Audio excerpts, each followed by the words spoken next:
நெல்லை திருமண்டலம் வாலிபர் ஐக்கிய சங்கம் வழங்கும் வாலிபர் நேரம். ஹாய் ஃப்ரெண்ட்ஸ், திருநெல்வேலி திருமண்டல வாலிபர் ஐக்கிய சங்கம் வழங்கும் வாலிபர் நேர நிகழ்ச்சிக்கு உங்களை அன்புடன் வரவேற்கிறேன். இந்த நிகழ்ச்சியை நீங்கள் ரெகுலராக பார்த்துட்டு வரீங்கிறத உங்களோட ஃபீட்பேக்ஸ் மூலமாக தெரிஞ்சுக்கிறோம். இது எங்களுக்கு மிகவும் சந்தோஷத்தை கொடுக்கும். இந்த ப்ரோக்ராம் உங்களுக்கு யூஸ்ஃபுல்லாக இருக்குங்கிறது எங்களுக்கு உங்களோட ஃபீட்பேக்ஸ் மூலமாக புரியுது. ஓகே ஃப்ரெண்ட்ஸ், நிகழ்ச்சியை ஸ்டார்ட் பண்ணலாமா? shall we start with the song now?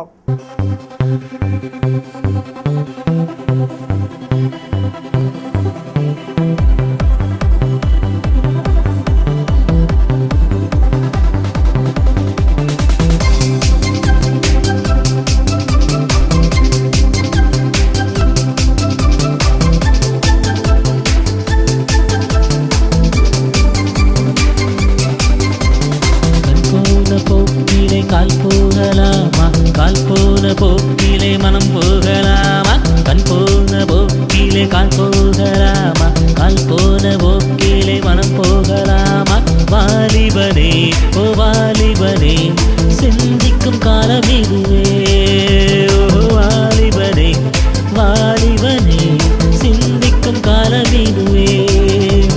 இயேசுவின் அன்பினை அறிந்திடு, அவர் அன்பிலே நீயும் நிலைத்திடு. இயேசுவின் அன்பினை அறிந்திடு, அவர் அன்பிலே நீயும் நிலைத்திரு.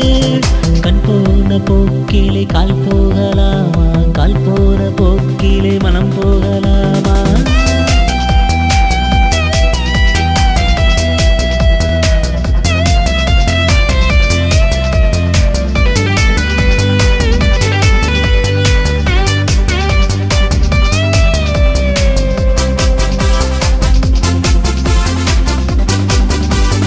உனக்காகத்தானே ரத்தம் சிந்தினார், உன் பாவம் போக்கிட பலியானார்.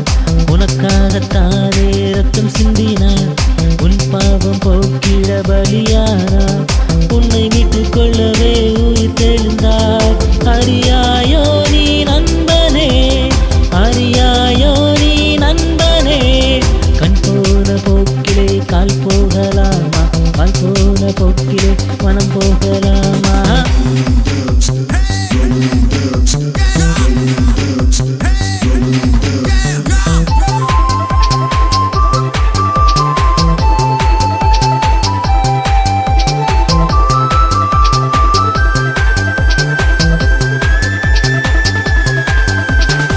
இளமையை கர்த்தருக்கு ஒப்பு கொடுப்பாய், நன்மையால் உன்னை அவர் முடிசூட்டுவார்.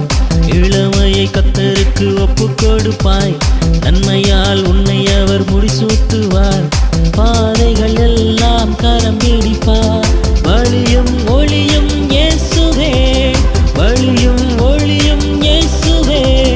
கண் போன போக்கிலே கால் போகலாமா?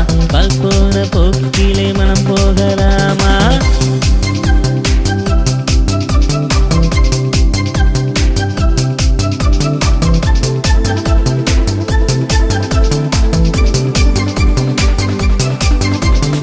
அழகில் பெருமை என்றும் கொள்ளாதே, உன் அழகில் ஆணவம் என்றும் ஆகாதே.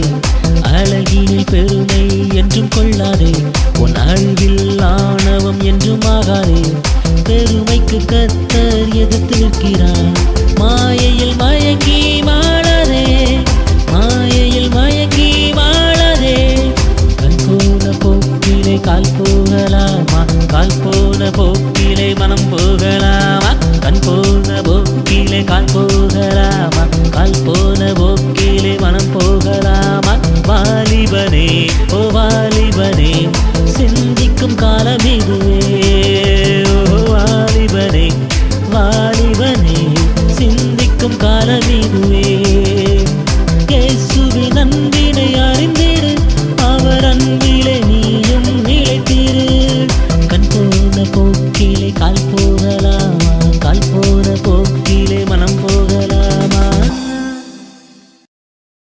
ஹாய் ஃப்ரெண்ட்ஸ், திருநெல்வேலி திருமண்டல வாலிபர் ஐக்கிய சங்கம் மூலமாக உங்களுக்கு 2 டிவிடிகள் வெளியிடுறாங்க. ஒன்று இளைஞனே எழும்பிரு, it's a song DVD, and another one is a எதை நோக்கி செல்கிறாயோ, இது வந்து ஒரு ஷார்ட் ஃபிலிம்.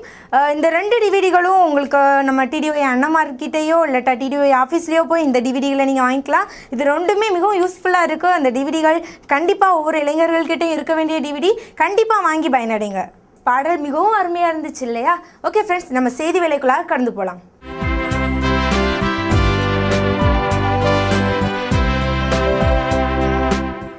அன்பான வாலிப உள்ளங்களே, இந்த நாளின் நிகழ்ச்சிக்கும் உங்களை அன்போடு நான் வாழ்த்தி வரவேற்கிறேன்.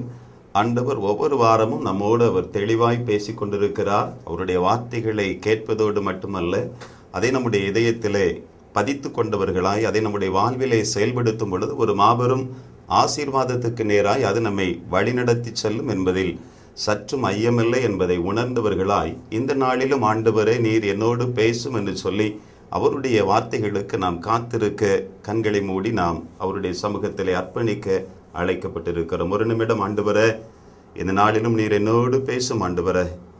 உடைய வார்த்தைகளை கேட்கிற என்னுடைய இருதயத்தம், உம்முடைய வார்த்தைகளை கேட்கிற என்னுடைய காதுகள் ஆண்டவரே அப்படியே அதை வெளியேற்றி விடாதபடி இதயத்திலே பதித்து வைக்கக்கூடிய ஒரு சூழலை நீர் ஏற்படுத்தி தருவீராக.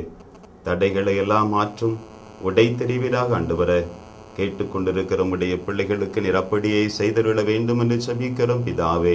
நம்முடைய வல்ல கரத்திலே முற்றிலுமாய் எங்களை தாழ்த்துகிறோம், அர்ப்பணிக்கிறோம். இயேசுவின் நாமத்தில் பிதாவே, ஆமேன், ஆமேன். எனக்கு அன்பான வாலிப உள்ளங்களே, இன்றைக்கு இந்த உலகத்திலே வாழ்ந்து கொண்டிருக்கிற அநேகர் தன்னுடைய பெற்றோர்களை கோபப்படுத்தி விடுகிறார்கள். இன்னும் பிள்ளைகள் பெற்றோர்களை கோபப்படுத்துகிற ஒரு அனுபவம், பெற்றோர்கள் பிள்ளைகளை கோபப்படுத்துகிற ஒரு அனுபவம். எனக்கு அன்பான தகப்பனை தாயே, எனக்கு அருமையான வாலிப சகோதரனே சகோதரியே, நம்முடைய வாழ்விலே நாம் எப்படி நடந்து கொள்ள வேண்டும் என்று சொல்லி ஆண்டவர் நமக்கு கற்றுக் கொடுக்க விரும்புகிறார் என்பதை உணர்ந்து அதை கற்றுக்கொண்டவர்களாய் இந்த உலகத்திலே வாழ நம்மை அர்ப்பணிக்கும் பொழுது நம்மை கொண்டு ஆண்டவர் இந்த உலகத்திலே மிகப்பெரிய ஒரு தாக்கத்தை ஏற்படுத்த முடியும் என்பதை நீங்கள் அறிந்து கொள்ள வேண்டும். எனக்கு அருமையான தகப்பனை தாயே, வேதம் சொல்லுகிறது, எபேசியரின் புஸ்தகம் 6ஆம் அதிகாரம் 4ஆம் வசனம் இப்படியாய் எழுதி வைக்கப்பட்டிருக்கிறது, பிதாக்களே நீங்கள் உங்கள் பிள்ளைகளை கோபப்படுத்தாமல் என்று வேதம் சொல்லுகிறது. இன்றைக்கு நம்முடைய பிள்ளைகளை எப்படியெல்லாம் நாம் கோபப்படுத்துகிறோம் என்று சில காரியங்களை நாம் தியானிக்கும் பொழுது நம்முடைய பிள்ளைகளுடைய வாழ்விலே நாம் எப்படி நடந்து கொள்ள வேண்டும் என்று சொல்லி கற்றுக்கொண்டு அதன்படி நடக்க நம்மை அர்ப்பணிக்க வேண்டும். முதலாவதாய் எனக்கு அன்பானவர்களை, நம்முடைய பிள்ளைகளிடத்திலே நாம் பாரபட்சம் காட்டும் பொழுது நம்முடைய பிள்ளைகளை நாம் கோபப்படுத்தி விடுகிறோம். எனக்கு அன்பானவர்களை, ஒருவேளை நீங்கள் யோசிக்கலாம், எனக்கு ஆண்டவர் கொடுத்த 2 பிள்ளைகளோ அந்த 3 பிள்ளைகளையோ நான் கண்ணும் கருத்துமாக வளர்த்து வருகிறேன், அவர்களுக்கு சம உரிமை கொடுத்து நான் வளர்த்து வருகிறேன் என்று சொல்லி நீங்கள் யோசிக்கலாம். ஆனால் சில நேரங்களிலே உங்களையும் அறியாதபடி சில காரியங்களை செய்யும் பொழுது நாம் நம்முடைய பிள்ளைகளை கோபப்படுத்தி விடுகிறோம். எனக்கு அன்பானவர்களை, ஒரு அருமையான மகள் கண்ணீரோடு வேதனையோடு சொன்ன ஒரு காரியம், என்னுடைய நிறம் மிகவும் கருமையாய் இருப்பதால் என்னுடைய பெற்றோர்களே என்னை வெறுத்து ஒதுக்கி தள்ளுகிறார்கள், உனக்கு திருமணம் நடைபெறாமல் இருப்பதற்கு அதுதான் காரணம் என்று சொல்லி என்னை குற்றப்படுத்தி பேசுகிறார்கள். ஆனால் என்னுடைய உடன்பிறப்புகள் எல்லாம் அழகானவர்களாய் காணப்படுகிறது நிமித்தம் அவர்களெல்லாம் நல்ல ஒரு நிலைமையில செட்டில் ஆயிட்டாங்க. ஆனால் உன்னுடைய வாழ்வு கேள்விக்குறியாய் காணப்படுகிறது, அதற்கு உன்னிடத்தில் இருக்கிற அந்த அழகு குறைவுதான் காரணம் என்று சொல்லி அவர்கள் அப்படியாய் சொன்னார்களாம். அந்த சகோதரி வேதனையோடு கண்ணீரோடு கூட இந்த உலகத்திலே தன்னுடைய பெற்றோர்களை குறித்து மனம் நொந்தவளாய் அவர்கள் மேல் கோபப்படுகிற ஒரு அனுபவத்தோடு அவள் இந்த உலகத்திலே வாழ்ந்து வருகிறாள். எனக்கு அன்பானவர்களை, ஆதியாகமத்தின் புஸ்தகம் 37ஆம் அதிகாரம் 3-4 வசனங்களில் எழுதப்பட்டிருக்கிறது, இஸ்ரவேலின் முதிர் வயதிலே யோசேப்பு தனக்கு பிறந்ததினால் இஸ்ரவேல் தன் குமாரர் எல்லோரிலும் அவனை அதிகமாய் நேசித்து பல வர்ண அங்கியை செய்வித்தான் என்று வேதம் சொல்லுகிறது. எனக்கு அன்பானவர்களே, இங்கே நடக்கிற காரியம் என்ன? யோசேப்பை அவனுடைய தகப்பனார் அதிகமாய் நேசித்து அவனுக்கு பல வர்ணமான அங்கியை அங்கே செய்வித்து அணிவித்து மகிழ்கிறதை நாம் பார்க்க முடியும். எனக்கு அன்பான தகப்பனை தாயே, ஒருவேளை நம்முடைய பிள்ளைகளிடத்தில் நாம் கவனமாய் நடந்து கொள்ள வேண்டும் என்று சொல்லி ஆண்டவர் உங்களோடு கூட பேசிக் கொண்டிருக்கிறார். ஆனால் பாருங்கள், மற்ற பிள்ளைகளை எல்லாம் அவன் அப்படியாய் நேசித்ததாக வேதம் சொல்லவில்லை. அதனால் அங்கே நடைபெறுகிற காரியம் என்ன? யோசேப்பை மற்றவர்கள் பகைக்கிறார்கள், அவனை எப்படியாவது பழி வாங்க வேண்டும் என்று சொல்லி துடிக்கிறார்கள். அதை செயல்படுத்தவும் அவர்கள் துணிகரம் கொள்ளுகிறார்கள். காரணம் என்ன? அந்த அருமையான தகப்பன் தன்னுடைய அனைத்து பிள்ளைகளையும் சரியாய் அவன் நடத்தி இருப்பான் என்று சொன்னால் அப்படிப்பட்ட ஒரு நிலைமை வந்திருக்காது என்பதை நாம் அறிந்து கொள்ள வேண்டும். என கண்பானவர்களே, நம்முடைய வாழ்க்கையிலே நாம் எப்படி நடந்து கொள்ள வேண்டும் என்று சொல்லி ஆண்டவர் நம்மோடு கூட பேசிக் கொண்டிருக்கிறார். இரண்டாவதாய், இன்றைக்கு நம்முடைய பிள்ளைகளை நாம் எப்படி கோபப்படுத்துகிறோம்? அவர்கள் நிலைமையில் இருந்து மாறி செல்லுவதற்கு காரணம் என்ன? பாசம் வைக்காத ஒரு நிலைமை. பிரியமானவர்களே, எனக்கு அன்பானவர்களே, வேதத்திலே 1 சாமுவேலின் புஸ்தகம் 20ஆம் அதிகாரம் 30, 31 இன்னும் பல வசனங்களை நீங்கள் நிதானமாக வாசித்து பாருங்கள். வேதாகமத்திலிருந்து அதிலே ஒரு வசனத்தை நான் உங்களுக்கு சுட்டி காண்பிக்க விரும்புகிறேன். அப்பொழுது சவுல் யோனத்தான் மேல் கோபம் மூண்டவனாகி அவனை பார்த்து, ரெண்டகமும் மாறுபாடும் உள்ளவளின் மகனே என்று சொல்லி அங்கே எடுத்தெறிந்து பேசுகிறதை பார்க்க முடியும். யோனத்தான், தாவீது இவர்கள் அருமையான நல்ல திக் ஃப்ரெண்ட்ஸ், நல்ல நெருக்கமான நண்பர்கள். இந்த அருமையான சூழலை உணராதபடி சவுல் பேசுகிற காரியம் என்ன? யோனத்தான் மேல் கோபம் உண்டவனாகி அவனை பார்த்து ரெண்டகமும் மாறுபாடும் உள்ளவனின் மகனே என்று சொல்லி அழைக்கிறதை பார்க்க முடியும். அதனால் அவன் அங்கே சாப்பிடாமல் இருக்கிற ஒரு சூழலை நாம் பின்னால் வாசிக்கும் பொழுது அறிந்து கொள்ள முடியும். எனக்கு அன்பானவர்களே, இன்றைக்கு நம்முடைய பிள்ளைகளிடத்திலே நாம் பாசத்தை பொழிய வேண்டும் என்று சொல்லி ஆண்டவர் விரும்புகிறார். பாசம் நாம் அதிகமாய் செலுத்தவில்லை என்று சொன்னால் பிள்ளைகள் வேறு இடத்திலே பாசத்தை வைப்பதற்கு அது ஏதுவாக மாறிவிடும். என கண்பானவர்களே, நல்ல நட்பை இன்றைக்கு கொச்சைப்படுத்தும் பொழுது பிள்ளைகளை கோபப்படுத்தி விடுகிறோம். சிலர் நல்ல நட்பை இந்த உலகத்திலே உள்ளவர்களாய் அவர்கள் இருப்பார்கள். ஆனால் பாருங்கள், பல வேளைகளிலே இந்த உலகத்திலே சில நல்ல நண்பர்களாய் இருக்கிறவர்களை புரிந்து கொள்ள முடியாதபடி பெற்றோர்களும் மற்றவர்களும் அவர்கள் நட்பை கொச்சைப்படுத்தி பேசும் பொழுது பிள்ளைகளுடைய இதயம் காயப்படுகிறது, வேதனைப்படுகிறது, அது சஞ்சலப்படுகிறது. வித்தியாசமான முடிவுகளை எடுப்பதற்கு கூட அது துணிகரம் கொள்ளுகிறது. என கண்பானவர்களே, ஆகவே நம்முடைய வாழ்க்கையிலே நம்முடைய பிள்ளைகளை கோபப்படுத்தாதபடி பாசத்தை செலுத்தி அவர்களை வளர்ப்பதற்கு நாம் அழைக்கப்பட்டிருக்கிறோம். என கண்பானவர்களே, 1 சாமுவேலின் புஸ்தகம் 20ஆம் அதிகாரம் 34ஆம் வசனம் இப்படியா எழுதி வைக்கப்பட்டிருக்கிறது. யோனத்தான் கோபதாபமாய் பந்தியை விட்டு அவன் எழுந்து போய்விடுகிறான். எனக்கு அன்பானவர்களே, நன்றாய் நீங்கள் கவனிக்க வேண்டும். அவன் கோபம் அவனுக்கு வருகிறது, பந்தியை விட்டு எழுந்து விடுகிறான். இன்றைக்கும் பல வேளைகளிலே நம்முடைய அவசரத்தின் நிமித்தம், நமக்கு இருக்கிற பணியை நிமித்தம் நாம் கோபப்பட்டு பிள்ளைகளிடத்தில் எடுத்தெறிந்து ஏதாவது வார்த்தைகளை பேசிவிடுகிறோம். அவர்கள் பாருங்கள், சாப்பிடாமல் செல்லுகிற ஒரு சூழல் வந்து விடுகிறது. அதன் பின்பதாக மனம் பதறுகிறோம். ஐயோ, இந்த வார்த்தையை நான் கொஞ்சம் நிதானமாய் பேசியிருந்தால் என்னுடைய பிள்ளை சாப்பிட்டு விட்டு சென்றிருப்பான் என்று சொல்லி அதன் பின்பதாக நாம் நினைத்து கலங்கி கொண்டிருக்கிறோம்.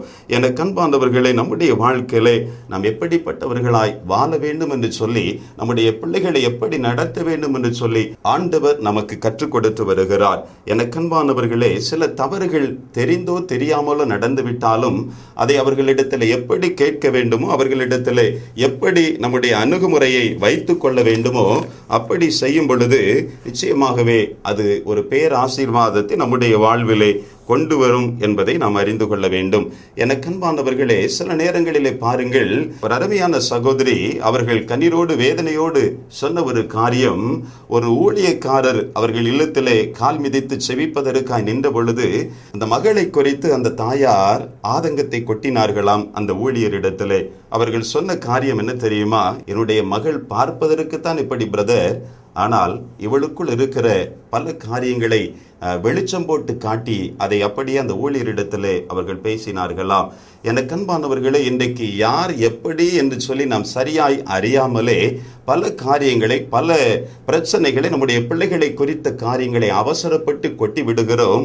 கொட்டிய பிறகு அதை அள்ள முடியாது நாம் என்பதை அறிந்தவர்களாய் மனம் பதறி பேசாதபடி கவனமாக வார்த்தையை சுருக்கமாக பேச நாம் அழைக்கப்பட்டிருக்கிறோம். எனக்கு அன்பானவர்களே, ஒருவேளை நம்முடைய வாழ்விலே நாம் கவனமாக இருக்க வேண்டும் என்பதற்காகத்தான் இப்படிப்பட்ட செய்தி வாயிலாய் ஆண்டவர் நம்மோடு கூட இடைப்பட்டு கொண்டிருக்கிறார். மூன்றாவதாய், நம்முடைய பிள்ளைகளை நாம் எப்படி கோபப்படுத்துகிறோம்? பாராட்டி பேசாததால் இன்றைக்கு நம்முடைய பிள்ளைகளை நாம் கோபப்படுத்தி விடுகிறோம். எனக்கு அன்பானவர்களே, பாராட்டுக்கு மயங்காதவர்கள் இந்த உலகத்திலே இல்லை. சிறு பிள்ளைகள் தொடங்கி வயது முதிர்ந்தவர்களாய் இருந்தாலும் அவர்கள் ஏதாவது ஒரு காரியத்தை செய்யும் பொழுது நாம் அவர்களை உற்சாகப்படுத்த வேண்டும். என்கரேஜிங் வேர்ட்ஸ் நம்முடைய வாயிலிருந்து அதை உதிர்க்க வேண்டும். எனக்கு அன்பானவர்களே, இப்படிப்பட்ட வார்த்தைகளை கேட்கிற பொழுது அவர்கள் இன்னும் அதிகமாய் சாதிப்பதற்கு அது ஏதுவாக அமையும் என்பதை நாம் அறிந்து கொள்ள வேண்டும். எனக்கு அன்பானவர்களே, இன்றைக்கு பாருங்கள், பலர் வித்தியாசமாய் தன்னுடைய பெற்றோர்களை குறித்து அவர்கள் பேசுகிறார்கள். ஒரு அருமையான தம்பி, அவன் தன்னுடைய வேதனையை இப்படியாய் சொன்னான். அண்ணே, நான் இனி என்ன வேலை சொன்னாலும் என்னுடைய வீட்டிற்கு நான் செய்வது இல்லை. காரணம் என்ன என்று சொல்லி அன்போடு அவனிடத்திலே நான் விசாரித்த பொழுது, நான் என்ன பொருள் வாங்கி வந்தாலும் என்ன காரியம் செய்தாலும் அதை குறித்து அவர்கள் குறைத்து மதிப்பிட்டு என்னை டீஸ் பண்ணி கொண்டிருக்கிறார்கள், என்னை வித்தியாசமாய் பேசி கொண்டிருக்கிறார்கள் என்று சொல்லி அப்படியாய் சொன்னதை நான் கேட்டேன். எனக்கு அன்பானவர்களே, அவன் சொன்ன ஒரு காரியம், நான் காய்கறி வாங்கிட்டு வந்தா கூட அந்த காய்கறி பல விதங்களிலே அது அப்படி இருக்கிறது இப்படி இருக்கிறது, நீ சரியா பார்க்கலன்னு சொல்லி பலவிதமான குற்றச்சாட்டுகளையே என் மேல் அடுக்கி கொண்டிருக்கிறார்கள். ஒருவேளை நான் எப்படி தொடர்ந்து அவர்களுக்கு வேலை செய்வது என்று சொல்லி அவன் தன்னுடைய ஆதங்கத்தை வெளிப்படுத்தினான். எனக்கு அன்பானவர்களே, ஒரு அருமையான வாலிப சகோதரி, நான் இனி சமையலறை பக்கம் செல்வது இல்லை என்று சொல்லி ஒரு தீர்மானத்தோடு அவள் இருந்தாள். ஏனென்று வினவிய பொழுது அவள் சொன்ன ஒரு காரியம், என்னுடைய பெற்றோர்கள் என்னை வித்தியாசமாய் என்னிடத்திலே நடந்து கொள்ளுகிறார்கள். நீ சமைச்சா ஒரு நாளும் நாங்களும் சாப்பிட மாட்டோம், அது யாரும் சாப்பிட முடியாது அப்படின்னு சொல்லி அவர்கள் சொல்லி கொண்டிருக்கிறார்கள். ஆகவே நான் சமைப்பதையே விட்டுவிட்டேன், சமையலறை பக்கம் சென்று என்னுடைய பெற்றோர்களுக்கு உதவி செய்வதையே நான் விட்டுவிட்டேன் என்று சொல்லி அவள் வேதனையோடு அப்படியே தன்னுடைய வேதனையை பகிர்ந்து கொண்டாள். எனக்கு அன்பானவர்களை, பல வேளைகளிலே நன்றாக நீங்கள் கவனிக்க வேண்டும். என கருமையான தகப்பனை, தாயே, நம்முடைய பிள்ளைகள் சில காரியங்களை செய்யும் பொழுது நாம் அதை பாராட்ட வேண்டும். உப்பு குறைவாக இருக்கும் என்று சொன்னால் இன்னும் சற்று உப்பு கொஞ்சம் கூடுதலாக இருந்தால் இன்னும் ருசியாக இருக்குமே என்று நாம் சொல்லலாம். எனக்கு அன்பானவர்களை, இன்னும் பாருங்க, சில நேரம் சுகர் கொஞ்சம் கம்மியா இருந்துச்சுன்னா இன்னும் கொஞ்சம் கூடுதலாய் நாம் அதை போட்டால் நலமாய் இருக்கும், அல்லது இன்னும் கொஞ்சம் குறைத்து போட்டால் இன்னும் நலமாய் இருக்கும் என்று சொல்லி அப்படியாய் சொல்லலாம். நல்லா இல்லை அப்படின்னு சொல்லுவதை காட்டிலும் இப்படி அவர்களை சொல்லும் பொழுது அதை ஏற்றுக்கொள்ளுகிற மனப்பக்குவம் அந்த இளையோர்களின் மனப்பக்குவமாய் இருக்கும் என்பதில் சந்தேகமில்லை. எனக்கு அன்பானவர்கள், முதலாவதாய் நம்முடைய பிள்ளைகளிடத்திலே நாம் என்ன செய்ய வேண்டும்? அவர்களை நான் செய்கிறேன் நீ கவனி என்று சொல்ல வேண்டும். நான் செய்கிறேன் நீ உதவி செய் என்று நீங்கள் சொல்ல வேண்டும். நீ செய், இப்பொழுது நான் உனக்கு உதவி செய்கிறேன் என்று சொல்லலாம். நான் உதவி செய்கிறேன் நீ செய் என்று நீங்கள் சொல்லலாம். நீ செய், இப்பொழுது நான் வெளியில் இருந்து கவனிக்கிறேன் என்று சொல்லி அவர்களை உற்சாகப்படுத்துகிறவர்களாய் நாம் நம்முடைய பிள்ளைகளை வளர்க்க நாம் அழைக்கப்பட்டிருக்கிறோம். எனக்கு அன்பானவர்களே, ஆண்டவர் அவர் நம்மோடு கூட பேசி இருக்கிறார். இந்த அருமையான வார்த்தைகளை கேட்ட நாம் நம்முடைய பிள்ளைகளை எப்படி கையாள வேண்டும் என்று சொல்லி அறிந்திருக்கிற நாம் இனி அதை நம்முடைய வாழ்விலே செயல்படுத்தும் பொழுது நம்முடைய பிள்ளைகள் நம்மை குறித்து சந்தோஷப்படுவார்கள். என்னுடைய பெற்றோர்களைப் போல இந்த உலகத்தில் யாரும் இல்லை என்று சொல்லி அவர்கள் மார்த்தட்டி கொள்ளுவார்கள். நம்மை குறித்து உயர்வாய் பேசி மற்றவர்களிடத்திலே அவர்கள் சாட்சி பகருவார்கள். அதற்கு பதிலாய் மற்றவர்களிடத்திலே நம்மை குறித்து குறைத்து பேசி பேசி அந்த ஒரு அனுபவத்தை அவர்கள் பெற்றுக்கொள்ளாதபடி அதிலே நாம் கவனமாக வாழ நம்மை அர்ப்பணிக்க வேண்டும். என அன்பானவர்களே, ஆண்டவர் உங்களோடு பேசி இருக்கிறார். உங்கள் தகப்பன் தாய் உங்களை பல விதங்களிலே கோபப்படுத்தி இருக்கலாம். இதை போல சில காரியங்களிலே நீங்கள் கோபப்பட்டவர்களாய் இந்த உலகத்திலே எனக்கு பெற்றோர்களே வேண்டாம் என்று சொல்லி கூட நீங்கள் ஒதுங்கி இருக்கலாம். ஆனால் வேதம் சொல்லுகிறது, உன் தகப்பனையும் உன் தாயையும் நீ கனப்படுத்த வேண்டும், அவர்களுடைய வார்த்தைக்கு கீழ்ப்படிய வேண்டும் என்று சொல்லி வேதம் சொல்லுகிறது. வேதம்தான் முக்கியம். வேதத்திலே ஆண்டவர் உனக்கு எழுதி வைத்திருக்கிறார். ஆகவே பல விதங்களிலே உன்னை வித்தியாசமாய் உன்னுடைய பெற்றோர்களோ மற்றவர்களோ உன்னை நடத்துகிறவர்களோ உன்னை நடத்தி இருந்தாலும் இன்றைக்கு நீ மன்னிக்கிற ஒரு சுபாவத்துக்குள்ளாய் கடந்து வர வேண்டும் என்று சொல்லி ஆண்டவர் விரும்பி உனக்கு அழைப்பு கொடுக்கிறார். ஆண்டவரே, எனக்கு கசப்பு இருந்தது உண்மைதான், என் பெற்றோர்களை குறித்த கசப்பு இருந்தது உண்மை உண்மைதான், மற்றவர்களை குறித்த கசப்பு என்னிலே இருந்தது உண்மைதான். ஆனால் இனி அதையெல்லாம் தூக்கி வெளியே வீசி எறிந்துவிட்டு ஒரு மன்னிக்கிற சிந்தையை பெற்றுக்கொண்டவளாய் வாழ என்னை ஒப்புக் கொடுக்கிறேன், அர்ப்பணம் செய்கிறேன் ஆண்டவரே என்று சொல்லி நீ ஜெபிக்க அழைக்கப்பட்டிருக்கிறாய். இதை பார்த்து கொண்டிருக்கிற எனக்கு அருமையான தகப்பனே, என் அன்பு தாயே, எனக்கு அருமையான பெற்றோர்களே, நம்முடைய பிள்ளைகள் பாசத்தையும் பாராட்டுதலையும் அவர்கள் எதிர்பார்த்து கொண்டிருக்கிறார்கள்.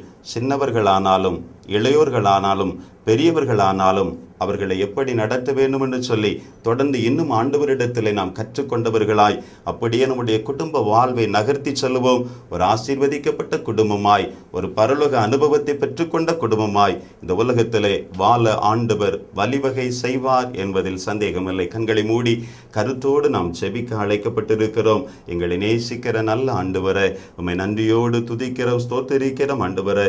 இந்த அருமையான வேலைக்காக உமக்கு நாங்கள் நன்றி சொல்லுகிறோம் ஐயா. உம்முடைய வார்த்தைகளை கேட்ட உம்முடைய பிள்ளைகள், உம்முடைய ஆலோசனைகளை கேட்ட உம்முடைய பிள்ளைகள், வேத வசனத்திலிருந்து சத்தியத்தை கேட்ட உம்முடைய பிள்ளைகள் தொடர்ந்து அதின்படி தன்னுடைய வாழ்க்கை பாதையை அமைத்துக் கொள்ள நீர் உதவி செய்வீராக. பல்வேறு விதமான எண்ண ஓட்டத்தோடு இந்த உலகத்தில் உம்முடைய பிள்ளைகள் கடந்து சென்று கொண்டிருக்கலாம், நடந்து கொண்டிருக்கலாம். ஆனால் இன்றைக்கு நீர் இடைபெற்றிருக்கிறீர் ஆண்டவரே. நீர் குறுக்கிட்டு ஆண்டவரை உம்முடைய பிள்ளைகளை தடுத்து நிறுத்தி இருக்கிறீர் ஆண்டவரே. உம்முடைய பிள்ளைகள் அதற்கு செவி சாய்க்கிற இருதயத்தோடு இந்த நாளிலே அர்ப்பணித்திருக்கிறார்கள். இந்த நிகழ்ச்சியின் வாயிலாய் தொடப்பட்டிருக்கிறார்கள் ஆண்டவரே. நீரே கிரியை செய்வீராக. உடைய பிள்ளைகளை வலது கரத்தை பிடித்து நடத்துவீராக ஆண்டவரே. நீ பயப்படாதே, நான் உனக்கு துணை நிற்கிறேன் என்று சொல்லி இருக்கிறீரே. பல்வேறு விதமான ஆண்டவரை குடும்ப சூழ்நிலைகளை குறித்து பிள்ளைகள் கலங்கி கொண்டிருக்கலாம் ஆண்டவரே. பெற்றோர்கள் தன்னுடைய பிள்ளைகளை குறித்த பாரத்தை சுமந்து கொண்டிருக்கலாம். ஆனால் நீர் சொல்லுகிறீர், நான் உன்னை மறப்பதில்லை, உள்ளங்கைகளிலே வரைந்திருக்கிறேன் மகனே மகளே. அதோடு மட்டுமல்ல, வெண்கல கதவுகளை உடைத்து இருப்பு தாழ்பால்களை முறித்து அந்தகாரத்தில் இருக்கிற பொக்கிஷங்களையும் ஒளிப்பிடத்தில் இருக்கிற புதையல்களையும் நான் உனக்கு கொடுப்பேன் என்று வாக்கு கொடுக்கிற ஆண்டவர் அல்லவா. தகப்பனை ஒரு வழி அடைக்கப்பட்டு விட்டதே என்று கலங்கி கொண்டிருக்கிற உடைய பிள்ளைகளுக்கு பல புதிய வழிகளை நீ திறந்து கொடுக்கிறீரே, உமக்கு ஸ்தோத்திரம். வாழ்க்கையில் ஒரு புதிய அத்தியாயத்தை நீர் எழுதி கொண்டிருக்கிறீரே, உமக்கு ஸ்தோத்திரம் ஆண்டவரே. உடைய பிள்ளைகள் ஒவ்வொருவரையும் ஆசீர்வதித்தருளுவீராக. தொடர்ந்து நீரே ஆண்டவரை பொறுப்படுத்த நடத்தும், ஆசீர்வதியும். இயேசுவின் நாமத்தில் ஜெபிக்கிறோம் நல்ல பிதாவே, ஆமேன், ஆமேன். நெல்லை திருமண்டல வாலிபர் ஐக்கிய சங்க ஊழியங்கள். பாடசாலை கல்லூரிகளில் ஒரு நாள் சிறப்பு முகாம், வாரந்தோறும் ஆலோசனை பணி, ஆசிரியர் சிறப்பு கூடுகைகள், விடுதி ஊழியங்கள், பின்தொடர் ஊழியம், தேர்வுகால ஆலோசனை.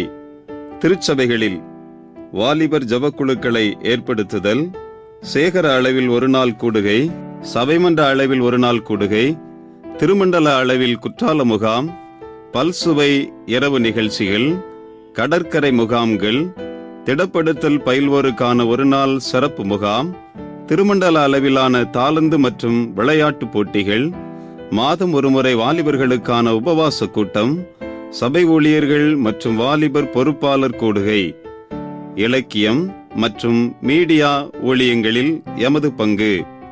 ஆண்டுதோறும் குடும்ப தின தியானம், மாதந்தோறும் வாலிபர் தோழன், திருமறை மெகா தேர்வுகள், வாரந்தோறும் வாலிபர் நேரம் தொலைக்காட்சி நிகழ்ச்சி, வருடத்திற்கு ஒருமுறை விசிடி.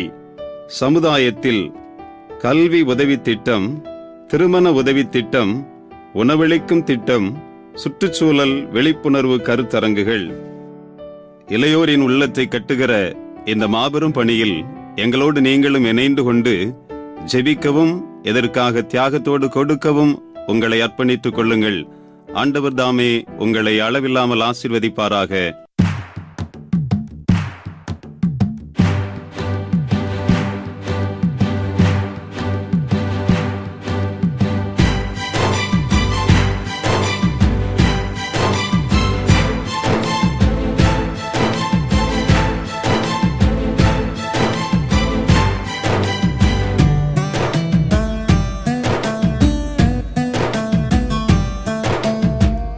ஆடு வானமே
ஹாய் ஃப்ரெண்ட்ஸ், செய்தி மிகவும் பிரயோஜனமாக இருந்துச்சு இல்லையா?